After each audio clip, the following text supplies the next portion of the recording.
Bismillahirrahmanirrahim. Assalamualaikum warahmatullahi wabarakatuh. Alhamdulillahi rabbil alamin.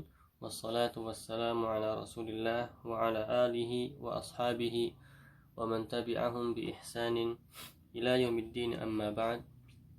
Akhwati fillah, azzani Allah wa iyyakunna jami'an. Kaifa halukunna fi hadha al-yawm al-mubarak? Fa insyaallah hari ini kita akan meneruskan hadis kita, yaitu pada hadis ke-19 ya. Hadis ke-19, hadis yang dibawakan oleh Ibnu Abbas ya, radhiyallahu taala anhuma. Sebelumnya kita telah berhenti di sabda Rasulullah sallallahu alaihi wasallam, ihfazillaha yahfazka, ihfazillaha tajidhu tujahaka. Jagalah Allah, maka Allah akan menjaga kamu, dan jagalah Allah, maka Allah akan berada di hadapanmu. Baik, barakallahu fikunna. Baik, Ustaz akan ringkas ya pelajaran yang kemarin. Ihfazillaha yahfazka. Allah subhanahu wa ta'ala menyuruh kita untuk menjaga Allah, artinya menjaga batasan-batasan Allah subhanahu wa ta'ala, menjaga salat kita ya, secara umum adalah menjaga ibadah kita dan juga menjaga diri kita dari perkara yang diharamkan oleh Allah subhanahu wa ta'ala. Nah, jika kita menjaga Allah subhanahu wa ta'ala, apa hasilnya? Allah subhanahu wa ta'ala akan menjaga kita. Nah, bagaimana cara Allah menjaga diri kita?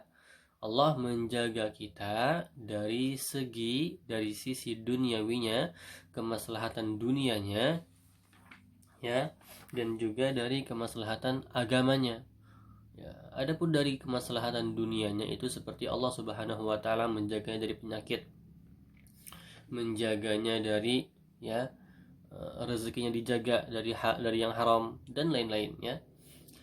Kemudian kalau misalnya dari segi agama, Allah subhanahu wa ta'ala akan menjaga imannya, menjaga dia dalam keadaan Islam, menjaga dia dari syahwat dan syubhat dan lain-lain yang sudah kita sebutkan. Kemudian Rasulullah SAW bersabda, ihfazillaha tajidhu tujahak. Nah, ini hasil yang kedua.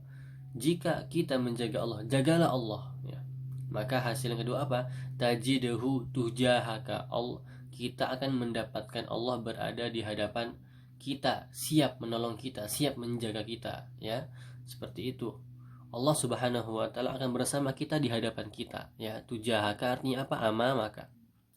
Berarti arti dari sabda Rasulullah ini, ihfazillaha tajidhu tujahaka, jagalah Allah maka Allah akan berada di hadapanmu.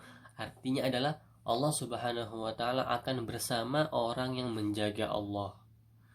Orang yang menjaga Allah itu pasti orang yang bertakwa dan orang yang muhsin, sebagaimana firman Allah ya, sudah disebutkan dalam surah An-Nahl ayat 128. Nah, kebersamaan Allah bersama hambanya itu ya, ada dua macam. Allah subhanahu wa ta'ala bisa bersama dengan hambanya secara istimewa ya, dia mempunyai kedudukan istimewa secara khusus ya. Bahasa Arabnya disebutkan al-ma'iyyah al-khassah, kebersamaan secara khusus. Contohnya kisah Nabi Musa alaihi salam dan Nabi Harun. Kemudian contohnya lagi ya, kisah 3 orang yang masuk ke gua, bukan Ashabul Kahfi ya, 3 orang yang masuk ke gua, kemudian dia ingin keluar dari guanya, nggak bisa. Kemudian mereka bertiga menceritakan atau mengingat-ingat, meminta kepada Allah dengan mengingat-ingat amalan-amalan solehnya, sehingga pintu gua itu yang tertutup sedikit demi sedikit akan telah terbuka, dan akhirnya mereka keluar dari gua tersebut. Ini namanya ma'iyah al-khassah ya. Contohnya lagi adalah Nabi Yunus alaihi salam yang ditelan oleh paus, kemudian bisa selamat dari itu karena Allah subhanahu wa ta'ala bersama mereka. Mereka mempunyai kedudukan yang istimewa.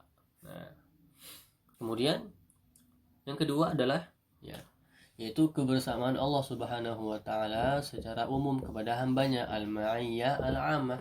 Ini semua hamba dapat ini. Yang ini semua hamba dapat. Orang yang fajir, yang fasik, munafik, semuanya dapat. Allah Subhanahu wa taala bersamanya, ya. Sebagaimana firman Allah Subhanahu wa taala dalam surah An-Nisa ayat 108 yang kemarin sudah kita sebutkan, bahwasanya manusia itu, beberapa dari mereka bermalam dengan apa yang Allah tidak ridhoi, tapi Allah tahu. Mereka tidak akan bisa bersembunyi. Nah, seperti itu. Nah, itu cara Allah mendekati kita, bersama kita. Taib. Kemudian bagi hambanya kepada Allah Subhanahu wa taala, ya. Nah, hamba kepada Allah Subhanahu wa taala juga itu ada dua, ya. Kebersamaan hamba atau ma'rifah hamba, pengetahuan hamba kepada Allahnya, ya. Maka yang pertama adalah ma'rifah khosoh, ya. Ma'rifah secara khusus, ya. Ma'rifatun khosatun, ya. Pengetahuan yang memang benar dia itu dekat kepada Allah Subhanahu wa taala, makanya menjadi khos, istimewa. Yang mana dia ini adalah orang-orang yang betul-betul hatinya condong kepada Allah Subhanahu wa taala, yang betul-betul kembali kepada Allah Subhanahu wa taala, sedikit berbuat maksiat, jika berbuat maksiat akan bertaubat kepada Allah Subhanahu wa taala. Nah, mereka lah hamba-hamba yang mengetahui Allah Subhanahu wa taala secara khusus. Maka nanti hasilnya apa? Akan mendapatkan kebersamaan khusus yang istimewa juga dari Allah Subhanahu wa taala. Kemudian yang kedua adalah ma'rifah ammah, pengetahuan hamba kepada Allah Subhanahu wa taala secara umum. Semuanya tahu Allah, ya. Semuanya tahu Allah, semuanya ya ikrar kepada Allah Subhanahu wa taala, mengakui bahwasanya Allah Subhanahu wa taala Tuhan kita, ya. Tapi tidak semua manusia mendapatkan khosoh, ya. Tidak semua manusia mendapatkan ma'rifah khosoh. Nah, dan tidak manusia mendapatkan ma'rifah ma'iyah, kebersamaan khosoh. Tapi semua manusia akan mendapatkan yang amah ini. Nah, itu adalah ringkasan dari pelajaran yang kemarin, ya. Baik, kemudian akhwati fillah a'azzani Allah wa iyyakunna jami'an. Sekarang kita masuk ke sabda Rasulullah sallallahu alaihi wasallam setelahnya. Coba lihat hadisnya, ya. Idza sa'alta fas'alillaha wa idza sta'anta fasta'in billah. Jika kalian meminta, idza sa'alta, jika kalian meminta, fas'alillaha, maka mintalah kepada Allah. Wa idza sta'anta, maka jika kalian meminta pertolongan, fasta'in billah, maka mintalah pertolongan kepada Allah Azza wa Jalla. Ista'ana yasta'inu artinya meminta pertolongan. Nah, ini jelas, ya, disebutkan dalam surah Al-Fatihah, iyyaka na'budu wa iyyaka nasta'in. Hanya kepada Engkau lah kami menyembah, dan hanya kepada Engkau lah kami meminta pertolongan, ya. Dan Allah Subhanahu wa taala adalah yang paling berhak untuk kita mintai, ya. Kata Allah Subhanahu wa taala dalam surah Ghafir ayat 60, apa katanya? Wa qala rabbukum ud'uni astajib lakum. Kata Allah Subhanahu wa taala, ud'uni, mintalah doa kepadaku, doa sih kepadaku. Allah Subhanahu wa taala menyuruh hambanya, astajib lakum, niscaya aku akan mengabulkannya. Jangan takut, ya. Jangan takut, jangan malas untuk meminta kepadaku, wahai hambaku, ya. Fadilah doa itu besar pada seorang hamba. Senjata seorang Islam itu adalah apa? Adalah doa. Jika misalnya kita sudah mepet, sudah nggak ada solusi lagi, ya, semuanya sudah sempit, ya, kita nggak punya apa-apa lagi, tinggal satu kekuatan kita, apa? Doa kepada Allah Subhanahu wa ta'ala. Itulah yang akan bisa menolong kita, yang akan bisa membalikan keadaan kita, Allah Subhanahu wa ta'ala, ya. Sebagaimana dalam hadisnya, kata Rasulullah SAW, ad-du'a'u mukhu al-ibadah, ya. Doa itu adalah otaknya, otak. Doa itu adalah otaknya ibadah. Yang menggerakkan ibadah itu doa. Ibadah tanpa doa sia-sia, ya. Kita beribadah untuk apa? Untuk minta kepada Allah Subhanahu wa ta'ala. Nah, itu itu dia. Makanya pentingnya doa, pentingnya kita minta kepada Allah Subhanahu wa taala, ya. Berbeda ya, kita minta kepada manusia dan kita minta kepada Allah Subhanahu wa taala. Kita minta kepada manusia, ya. Jika manusia memberikan apa yang kita inginkan, manusia akan mengurangkan apa yang dia punya. Tapi kalau Allah Subhanahu wa taala, Allah mau memberikan seluruh isi dunia kepada orang itu, tidak akan bisa, ya, berkurang khazainullah itu.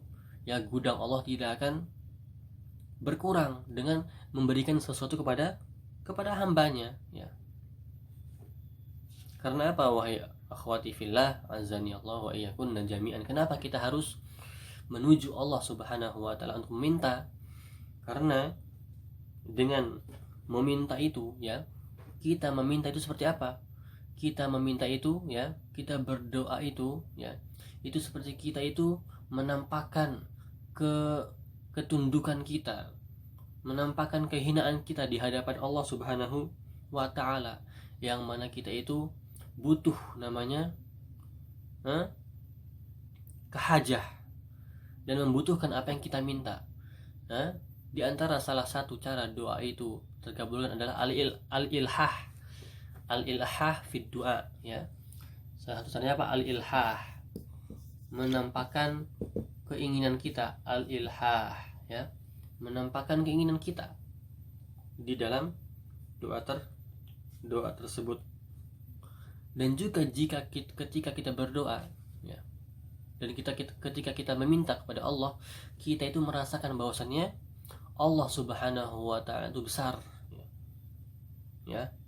Allah Subhanahu wa taala itu berkuasa atas untuk menghilangkan semua apa yang dibebani oleh kita. Nah, itu pasti, ya, kalau kita berdoa dan seperti itu, pasti kita akan menangis, ya. Ketika kita berdoa kepada Allah Subhanahu wa taala, kita akan menangis. Karena apa? Kita minta kepada Allah Subhanahu wa taala, bukan kepada manusia. Jangan sampai kita minta kepada manusia sampai kita menangis. Mintalah kepada Allah Subhanahu wa taala yang maha kuasa, yang menciptakan manusia sendiri. Maka akhwati fillah, a'azzani Allah wa iyyakunna jami'an, maka barang siapa yang ditolong oleh Allah Subhanahu wa taala, maka dialah orang yang beruntung karena mendapatkan pertolongan Allah Subhanahu wa taala. Nah, sebagaimana perkataan, ya, satu zikir, ya, satu perkataan yang mana perkataan ini adalah kanzun min kunuzil jannah, di antara harta karun yang ada di surga, itu kalimat la haula wala quwwata illa billah. Tidak ada kekuasaan dan tidak ada kekuatan kecuali kekuatan Allah Subhanahu wa taala, ya. Kemudian, ya, apa ikatan ini? Apa ikatan perkataan ini dengan perkataan sebelumnya? Kata Rasulullah, menjagalah Allah. Kemudian Rasulullah SAW bilang, jika kalian meminta kepada Allah, maka kalian akan dikasih. Apa ini ikatannya? Apa enggak ininya, penyambungannya? Maksudnya adalah, jika kita ingin benar-benar semua masalah kita, semua permintaan kita, ya, ingin dikabulkan oleh Allah Subhanahu wa taala, maka kita harus benar-benar dekat kepada Allah Subhanahu wa taala, menjadikan Allah Subhanahu wa taala itu kedudukannya istimewa di dalam diri kita, sehingga Allah Subhanahu wa taala menjadikan diri kita itu istimewa di sisinya. Apalagi ahlul Quran, apalagi ahlu orang Al-Quran, orang-orang yang betul-betul menghafal Al-Quran. Kata Rasulullah SAW, ahlul Quran ahlullah wa khasatuh. Ahlul Quran itu, ahlul Quran di sini maksudnya adalah orang-orang yang menjaga Quran, orang-orang yang sedang menghafal Al-Quran, orang-orang yang belajar tentang Al-Quran, mentadabburi Quran. Itu siapa? Ahlullah. Mereka itu adalah ahli-ahli Allah. Wa khasatuh, dan orang-orang istimewanya Allah Subhanahu wa ta'ala. Jadi jika kita sudah mendapatkan kedudukan di sisi Allah dengan baik, maka apapun akan kita dapatkan. Bahkan ma'rif al-ma'iyah al-khassah, kebersamaan Allah secara khusus kepada kita akan kita dapatkan. Nah, seperti itulah ya hamba-hamba Allah Subhanahu wa taala yang bertakwa dan yang mempunyai sifat ihsan. Wallahu taala a'lam bissawab.